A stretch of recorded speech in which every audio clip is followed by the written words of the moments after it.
సంతానలేమి సమస్యకు చక్కటి పరిష్కారం చూపిస్తున్న Riya fertility test baby centre CN hospital Kurnool. పిల్లల పరిస్థితి చూస్తూ ఉంటే డెంగ్యూ జ్వరాలు వచ్చి చిన్న చిన్న ఏదైతే వ్యాధులు వచ్చినా కూడా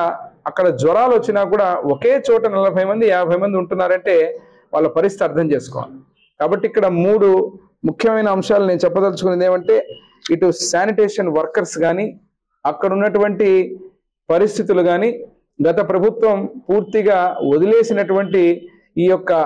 ఎస్సీ బీసీ వెల్ఫేర్ డిపార్ట్మెంట్స్ ని అన్ని కూడా గాడిలో పెట్టే విధంగా ముఖ్యమంత్రి వర్యులు నారా చంద్రబాబు నాయుడు గారు, అదే రకంగా సవితమ్మ గారు ఎవరైతే శాఖ మంత్రులు ఉన్నారో ఇక్కడ ఉన్నటువంటి మంత్రులు కానీ మా ప్రభుత్వం కానీ ఒక దృష్టి పెట్టి దీన్నన్నిటిని కూడా గాడిలో పెట్టి అన్ని వసతులు కల్పించి ఇక్కడ మా ఎమ్మిగనూరు నియోజకవర్గంలో ఈ బిల్డింగ్స్ ఇన్ఫ్రాస్ట్రక్చర్ ప్రపోజల్ పంపడంతోనే కాకుండా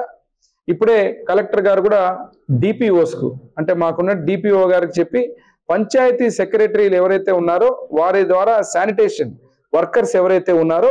వాళ్ళను కూడా ఎమర్జెన్సీ తాత్కాలికంగా హాస్టల్స్ శానిటేషన్ కానీ వాటిని కూడా చూసుకోవాలని చెప్పి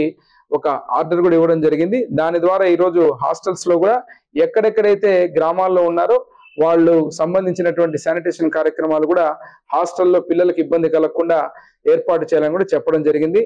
ఒకటే చెబుతున్నాం, కూటమి ప్రభుత్వం అధికారంలోకి వచ్చిన తర్వాత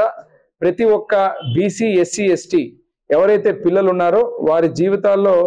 ఆనందాన్ని నింపాలా, అదే రకంగా మంచిగా చదువుకోవాలా, బ్రహ్మాండంగా చదువుకోవాలా, వాళ్ళకి మంచి హాస్టల్స్ ఫెసిలిటీస్ ఏర్పాటు చేయడం అనేది ఈ కూటమి ప్రభుత్వం ధ్యేయమని ఈ రానున్న రోజుల్లో అతి త్వరలోనే ఈ ప్రతిపాదనలన్నీ పంపించి మంచి బిల్డింగ్స్ మంచి ఇన్ఫ్రాస్ట్రక్చర్ తో బ్రహ్మాండంగా ఈ యొక్క హాస్టల్స్ ని ఏర్పాటు చేయబోతున్నామని తెలియజేస్తున్నాం. ఇప్పుడు ఓవరాల్ గా ఏం చేసామంటే ప్రీ మెట్రిక్ పోస్ట్ మెట్రిక్ ఎస్సీస్కి వచ్చి ఇక్కడికి వచ్చినప్పుడు 2, అదే రకంగా బీసీలకు 2, ఓవరాల్ గా 4 నుంచి 5 స్ట్రక్చర్స్ 5 బిల్డింగ్స్ అంటే కేటగిరీస్ ఎట్లా చేసామంటే మనకు ఎంతమంది మెంబర్స్ భవిష్యత్తును కూడా దృష్టిలో పెట్టుకొని ఈ రోజు 100 మంది ఉంటే 200కు మనం ప్లాన్ చేస్తున్నాం, 200 మంది స్టూడెంట్స్ ఉంటే 400కు ప్లాన్ చేస్తున్నాం, 400 మంది స్టూడెంట్స్ ఉంటే 800 మందికి ప్లాన్ చేస్తున్నాం.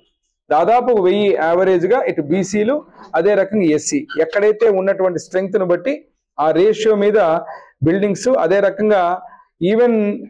టాయిలెట్స్ రూమ్స్ సైజెస్ కానీ టాయిలెట్స్ కూడా ఆడపిల్లలకు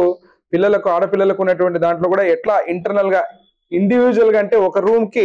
అటాచ్డ్ బాత్రూమ్స్ కూడా ఉండేటట్టుగా కూడా ప్లాన్ చేయాలని చెప్పి ఒక నిర్ణయం చేసుకోవడం జరిగింది. మళ్ళీ వాళ్ళు బయటికి వెళ్లకుండా వాళ్ళకి ఇబ్బందికరంగా కాకుండా అదే రకం గ్రౌండ్ ఉండాలా. అదృష్టవశాత్తు ఏంటంటే మా ఎమ్మిగనూరులో భూమి ఉంది, ల్యాండ్ అవైలబిలిటీ ఉంది కాబట్టి దీన్ని అన్నిటిని కూడా ఒక మోడల్ హాస్టల్స్ గా ఈ జిల్లాలోనే మోడల్ హాస్టల్స్ గా తయారు చేసే విధంగా ప్రతిపాదన చేసి ప్రభుత్వానికి పంపడం జరుగుతుంది.